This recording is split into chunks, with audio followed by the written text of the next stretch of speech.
Hey all, this is another video for mtgmulligan.com, and in this one we're going to show off the new manual mulligan rate estimation tool, which allows you to draw hands from your deck and just keep a mulligan, and it keeps track of the percentage you do each, and it even computes a confidence bound based on the number of hands you've added. If you want a description of the other tools from the site, look at the other video. This one's just going to focus on the manual mulligan estimation rate. So we're just going to briefly use it a little bit here. So you click 7-card hand, and it brings up a hand, and then you just say if you're going to keep your mulligan. And then it keeps track of it down here with a keep next to the 7. It added one 7-card hand. The mulligan rate's 0% because we kept the only one. If we had another, and this time we're just going to say mulligan. Now this 50% mulligan rate, again, keeps track of it. You can just keep going. We're just randomly going to add a few more. There they are. It continues to calculate the mulligan rate, and now it has this confidence bound, which is calculated using an approximation to the normal distribution. It's the 90% confidence interval, which means that the true mulligan rate is 43% plus or minus 24%. It's a good approximation. It should give you some idea of the accuracy. Obviously, it's not very good with only seven hands. It gets much better as the number of hands increases. Okay, so I'm going to actually refresh the page. Now, that's how the tool works. But we're going to go through and use it to estimate the mulligan rate for humans using some well-established heuristics from sort of like the pro community, things that people have written and made videos about, to somewhat justify the highest, the mulligan rate suggested for 7-card hands, which is 55%, which on this website. Okay, so to start with, I have this humans guide written by Dylan Hand, who, if you don't know, these are the results for Dylan Hand on MTG Top 8. He has a number of SCG Top 8s, or maybe even a win somewhere with Eldrazi, I guess. Including in 2018-2019, he had a long run with humans on top 8ing multiple opens, 2 in a row, I guess, and then a team open. So he's a good player with some results in the deck. And in this mulligan guide, or in this humans guide, he wrote, which is over a year old, I think, because it's for the London 2019 Players Tour. In this guide, he wrote a section, pretty extensive, about mulliganing, specifically with the London Mulligan. And so I'm going to read that right now, because it's going to give sort of a guideline for how we're going to approach our mulligan decisions coming up. So I'm just going to read it, but it is right here in this guide. Humans has always been a deck that encourages hands with higher quality over quantity. Both is obviously great, but this deck has a very scripted sequence in the earlier turns of the game, and you need to learn to be able to aggressively mulligan to find the hands that create a recipe for success. The following is a list of rules that are not matchup, play, draw, etc. dependent, and should be referred to as a guideline rather than cookie-cutter rules. They are as follows. 1. You should rarely, if ever, keep a hand that does not feature a 1-mana spell to play on the first turn of the game. The aforementioned script and avenue to victory for humans involves getting early board presence, presenting a disruptive threat that hinders or outright denies opponents' pivotal turn 3 or turn 4 play, then finish them off with your aggressive beaters before they are able to break out of the soft lock from your creatures. Your 1-drop allows you to, in Champion of the Parish's case, get the aggression started before the disruption, creating a problem for your opponent in the first turn cycle. Aether Vial, and Noble Hierarch to a lesser extent, help you push a mana advantage in the late game to help start double and triple spelling to create an insurmountable amount of tempo in your favor. The easiest way to lose a game is to do nothing turn 1, have your meddling mage killed or name an irrelevant card on turn 2, and wind up miles behind on board by the mid-game because you weren't able to create any pressure. So that first rule is really well established, I think, and it's basically just you have to mulligan sevens that don't have a one drop, because they're so important to your game plan. The second piece of advice he has is do not keep a one land hand unless you have Aether Vial accompanying it.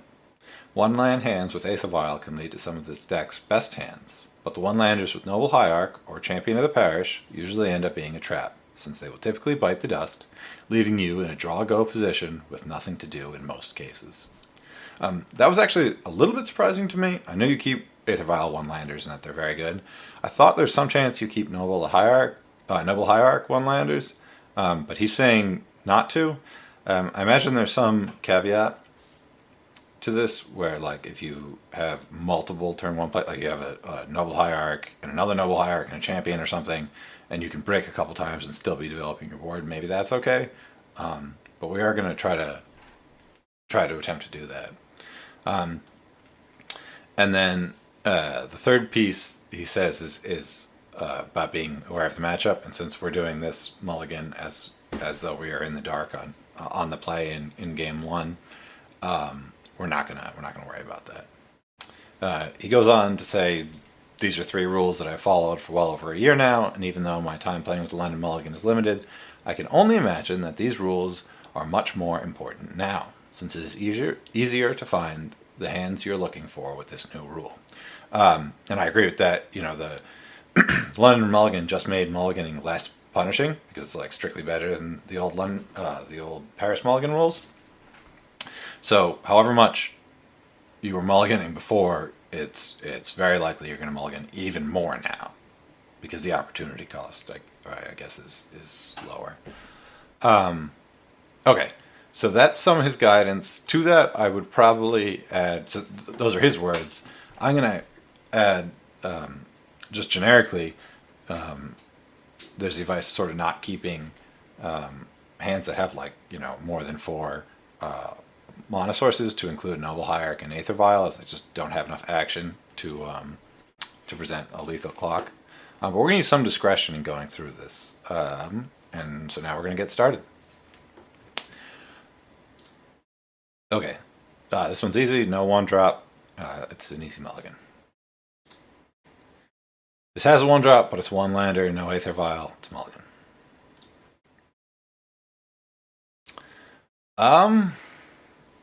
I guess with the Aether Vial, we can also deploy Noble Hierarch, and if we draw another land, we can turn 3 Mantis Rider. If that wasn't possible, I don't think we'd keep this, but I do think with that, this is a keep.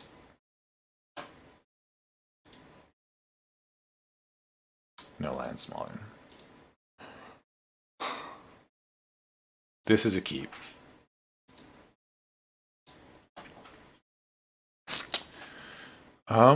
This is an easy keep.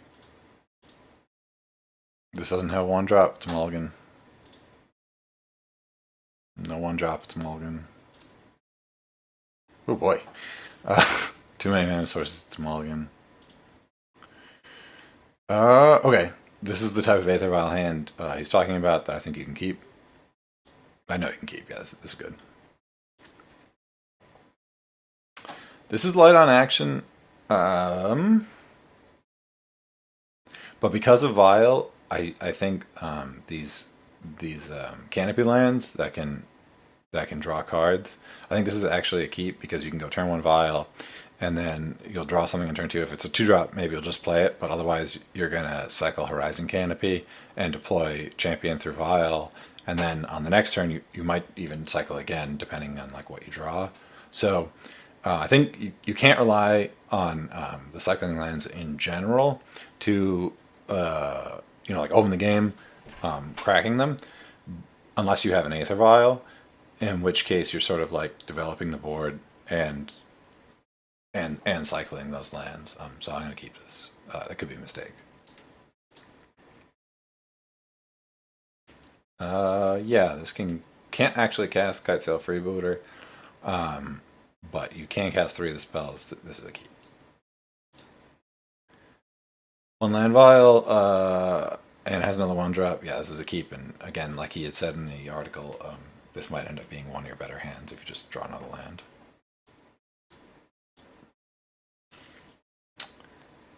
Yeah, it's a little heavy on mana sources, and if Flexion Mage is bad, you don't have a lot of disruption, but I think it's a keep.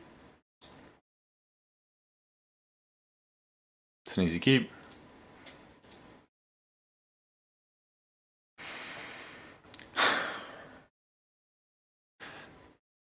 Any land you draw that isn't a cycling land, this whole game is going to be sort of dead because you already have so many mana sources.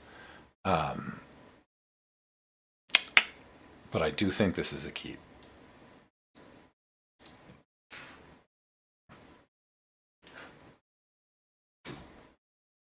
Yep, easy keep. Yeah, this isn't even close. You have nothing to do for the first 2 turns of the game. Easy mulligan. Just not enough action, and it doesn't have a 1-drop. This is a keep. Multiple vials is going to be great. There's some chance maybe you'd keep this if you could cast a vial, but you can't.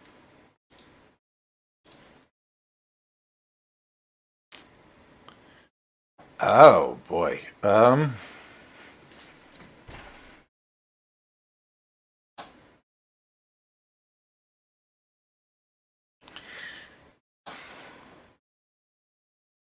Yeah, I think you're keeping this. I think this is on the lower end of what you can keep. And only because they're canopy lands you can cycle. If this was like 4 Cavernous Souls, you wouldn't. I don't think you'd be keeping this. Yeah. Because you only have 2 real action spells, a Meddling Mage and Champion. But the Noble will help cycle them because you'll have a mana advantage you can kind of, use to replace 3 land drops. We're keeping. No lands, it's mulligan. Yeah, this is a keep. You might be able to turn 2 Mantis Rider with a bunch of Meddling Mage follow-up. Hopefully it's good or else this hand's bad, but... Yeah, it's an easy keep. Okay, he specifically...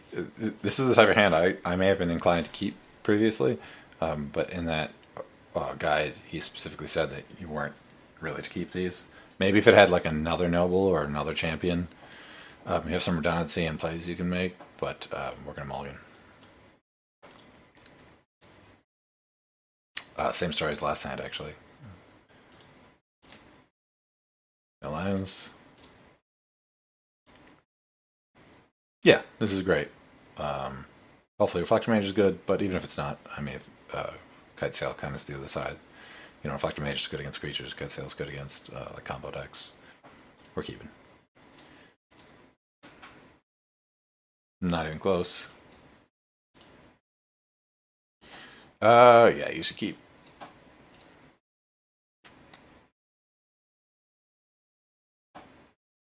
No.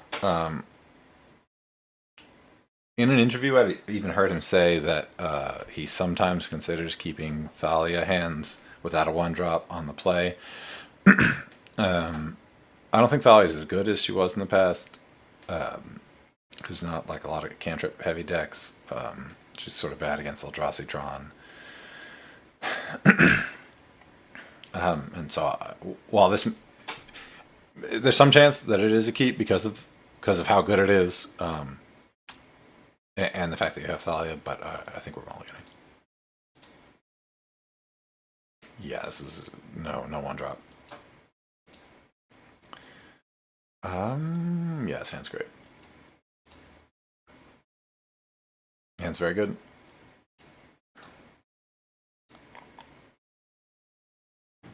Yeah. Yeah, 2 vials. This is going to be good. Keep. This is a little light on action, but it's a definite keep because we're going to be able to play turn 2 Thalia after getting Vial out there, get Noble down, we can cycle the Canopy. Okay, again, this is exactly the type of hand I would have thought was an okay keep. But it's 1 land, no Vial, so we're going to mulligan.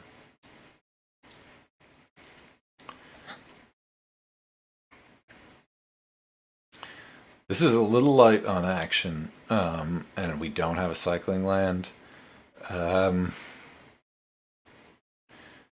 If Thalia's not good, this hand's so bad. I guess we're attacking for like 4. I think it's a keep, but really every land we draw from here that's not a cycling land is so dead. I think this is easily something you could mulligan. Yeah, sounds great. Yep, it's great. File 1 land, it's good.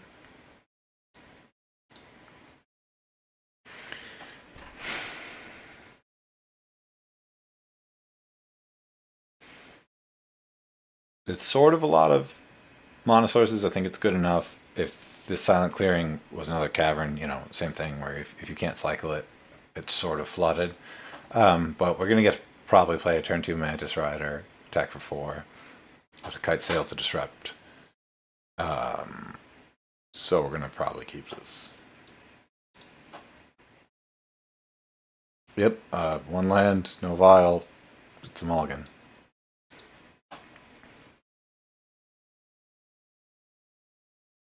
Yeah, there's no 1-drop. This isn't particularly close.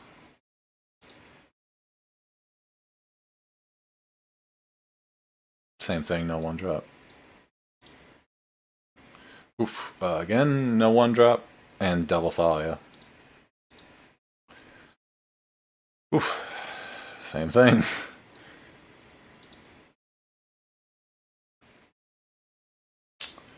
Um, 6 mana sources, even though one of them cycles.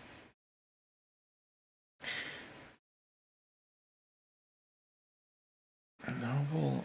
I think this is a mulligan. Again, that could be wrong. If there was one more cycling land, I think is a keep, maybe. But I don't think a keep is.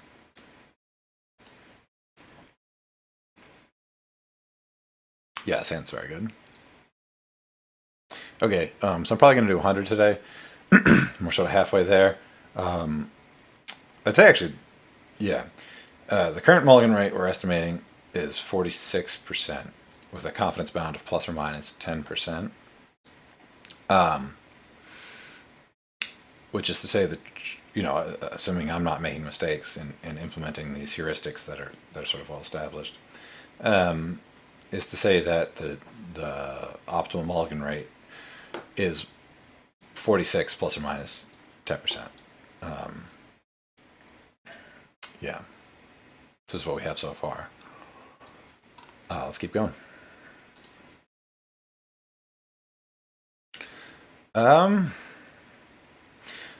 So this hand's, I think, it's not good.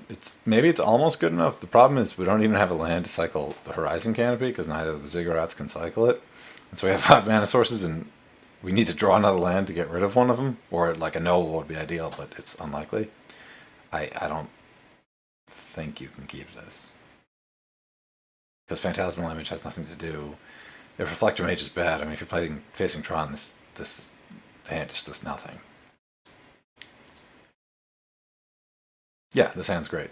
Double Vial is going to get on the board for like a turn 5 win, or maybe turn 4, I don't know. Yeah, 1 land, no vial. Mulligan. This is a clear keep. We have something to do even if Noble dies, and if it doesn't, we can play Mantis Rider and then like pump it a bunch of times.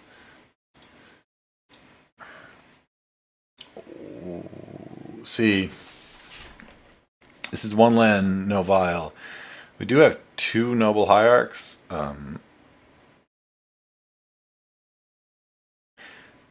feel like on the draw you could totally keep this because you'd have an extra draw to finding a land too, and then it's just like great. I don't know. I'm going to go with his guidance and mulligan.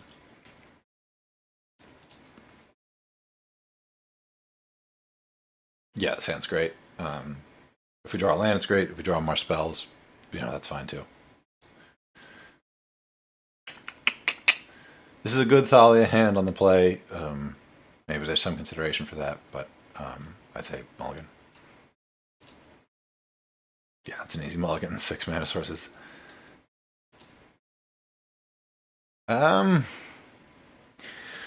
We have the disruptive half of the deck, and we do have a way to cycle a canopy.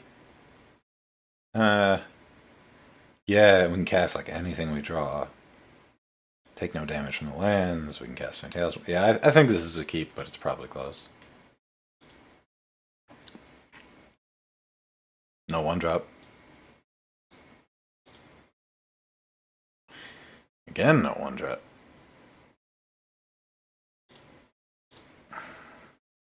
Oof. That's just not enough action. Yeah, it sounds great. Go like turn 1 Noble, turn 2 Champion Thalia. And if Thalia is good there, it's likely Champion just goes all the way.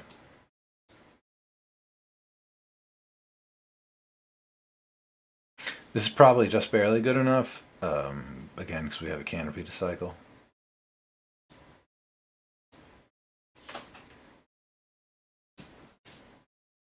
Yeah, that's good.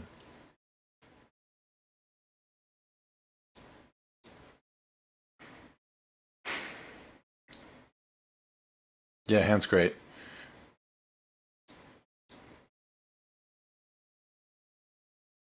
Hand's good.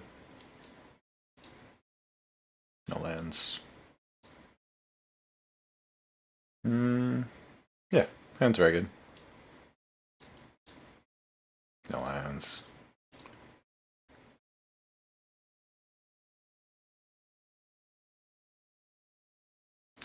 Um, yeah, yeah, this is good. Yep, got double vial. Be able to cast. Would be double spelling on turn like 2 or 3, and this is gonna be good.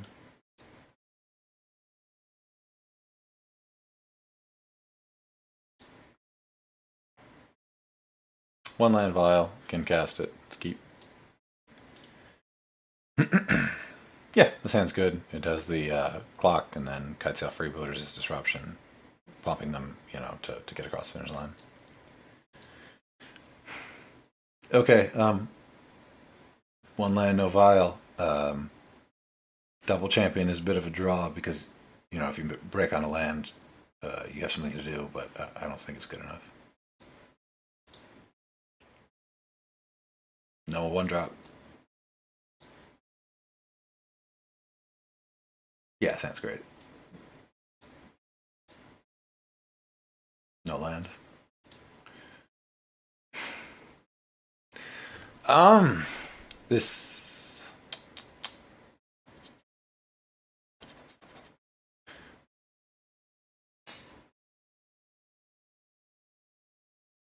I'm not really sure.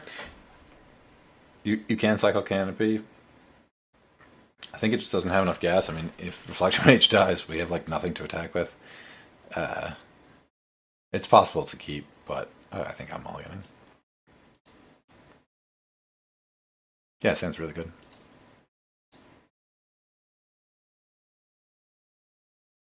No one drop.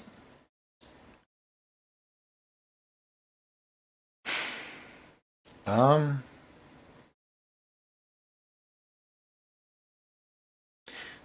I think it's not good enough. Without the vial to help you cycle, like while keeping up tempo, the chance that you just flood out here is probably too high. So I'm gonna mulligan.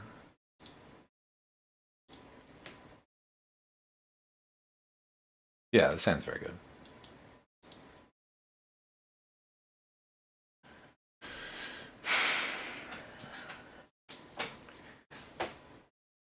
I think this is a keep with just enough material. Every land we draw is going to be dead. We already have like a dead land here. This would basically be exactly the same 6-card hand, and a very similar 5 even, because you could eliminate 2 of these lands, and it's such a similar hand. But I think we're keeping.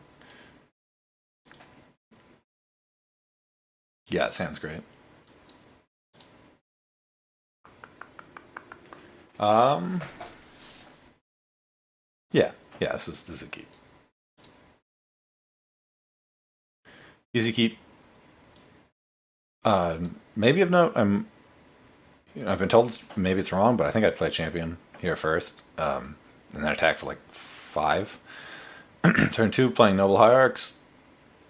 I think in general people want to develop the mana, but just the fact that this is going to be such a quick clock, maybe that's wrong. You could instead, I guess, go noble hierarch, turn 2, champion plus phantasmal image, copy champion. Maybe that's like a quicker clock, but it's an easy keep either way.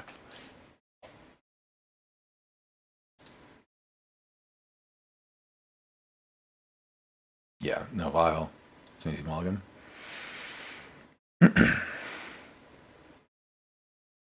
This is a keep. We have something to cycle. It's a little heavy on mana sources, but it's keep. A little heavy on mana sources, but it's keep.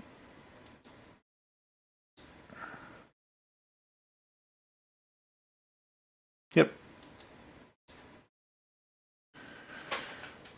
Easy keep.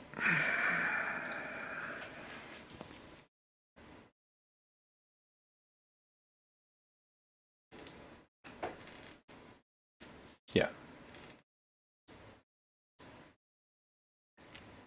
We don't have 1-drop. This is one of those Thalia hands. Maybe they're a keep, but we're going to mulligan.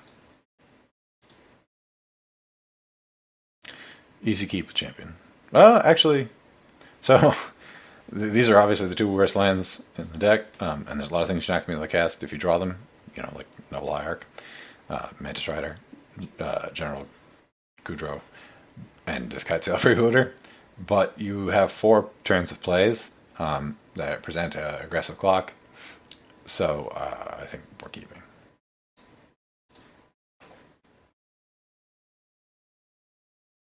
Yeah, no 1-drop. Well, we hope Meddling Mage is good, but we're keeping this.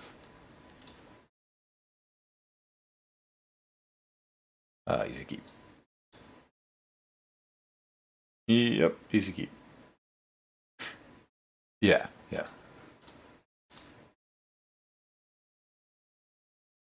Yep, that's an easy keep. Okay, so now we finished 100 hands. We have a more accurate mulligan rate, 42% plus or minus 7%. And it's now worth noting that what I'm trying to do here is these established heuristics, which were really probably only possible like by very good players coming to a consensus who've played the deck a ton, and even possibly talking to each other to realize that like the 1-drop hands are so much better than hands without 1-drops. Not all decks have that type of heuristic, and so this website, can estimate an optimal mulligan strategy for any deck in which you can compare hands, just A to B, and you don't have to know any of those heuristics. Someone has to tell you them, and you can produce these optimal mulligan strategies. But I sort of chose humans because there are well-established heuristics on how you could mulligan, and they produce, kind of this rate. I mean, you can disagree with some of my picks here, probably, but realistically, it can't vary that much as 100 hands. You know, even if you disagreed with 5 of them, it would only go up or down 5%, and only if you disagreed them all in the same direction.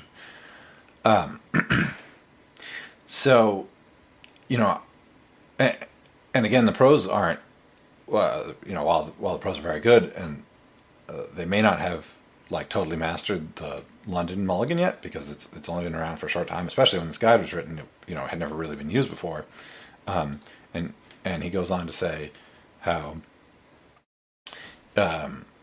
these rules are even more important now because it's so much easier to find the hands you're looking for with this new rule, because mulliganing's so much less punishing than it used to be. You should be increasing the rate at which you're mulliganing from when we had the Paris mulligan.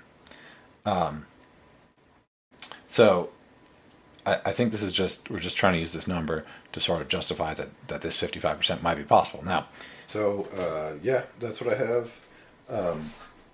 Let me know in the comments at Reddit if you strongly disagree with some of the strategies I use in mulliganing, or if you think this is accurate. Also, feel free to go try it yourself, either the sort tool or the mulligan rate estimation tool, and let me know what results you have. Yep. So I'm going to keep producing this type of content, and hopefully trying to like really get good rates for mulliganing. That's all for now.